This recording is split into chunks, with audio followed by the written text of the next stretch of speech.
Nah teman-teman, kita sudah bisa membuat sertifikat ataupun mengurus hak milik satuan rumah susun. Bagi teman-teman yang ingin tahu lebih detail, bisa simak terus videonya.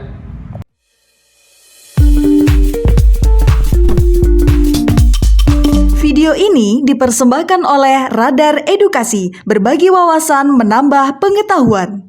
Halo teman-teman, kembali lagi bersama saya di Radar Edukasi. Nah teman-teman, pada kesempatan kali ini saya akan bagikan informasi terkait dengan cara mengurus hak milik satuan rumah susun. Nah teman-teman mungkin sekarang sedang mengajukan di BPN ya, Badan Pertanahan Nasional, terkait dengan hak kepemilikan satuan rumah susun. Nah ini adalah cara-caranya. Yang pertama teman-teman harus menyiapkan yaitu dokumen. Dokumen yang harus disiapkan yaitu formulir permohonan yang pertama ya. Formulir permohonan yang sudah diisi nanti diberikan oleh petugas langsung di sana dan ditandatangani oleh teman-teman, dan nanti di atasnya juga ada materainya. Itu biasanya disiapkan petugas ketika teman-teman datang ke sana.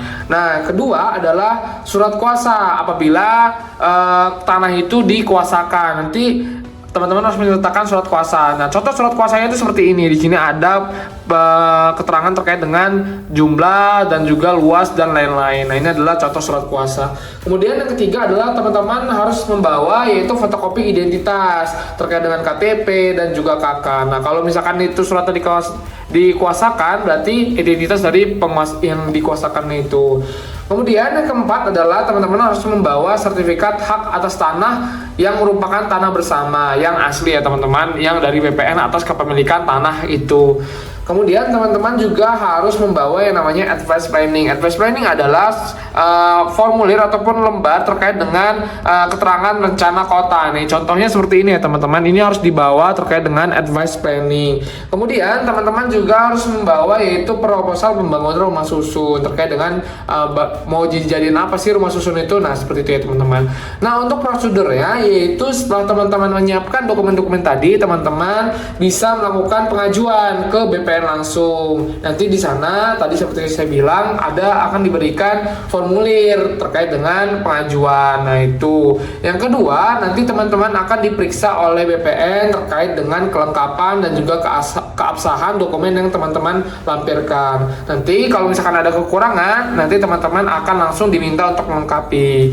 Kemudian yang ketiga, nah tapi ini adalah opsional karena tergantung dari keabsahan teman-teman juga ya terkait dengan sertifikat itu. Misalkan nanti ada kekeliruan ataupun ada yang harus di cross check, bakal ada pengukuran ulang terkait dengan data fisik ataupun tanah yang ada pada aslinya. Nah itu jika misalkan ada ditemukan ketidaksesuaian data. Kemudian setelah itu bakal ada penerbitan sertifikat hak milik, itu sudah selesai. Nah untuk waktunya ini beragam ya teman-teman. Kalau misalkan itu misalkan 200 unit, itu perkiraan waktunya adalah 30 hari. Misalkan lebih dari 200 sampai 500 itu 60 hari, dan apabila 500 lebih dari 500 unit itu 90 hari. Nah seperti itu teman-teman terkait dengan cara pembuatannya, dan untuk harganya 50.000 per sertifikat hak atas tanah. Mungkin seperti itu teman-teman, sampai jumpa di video lain kali.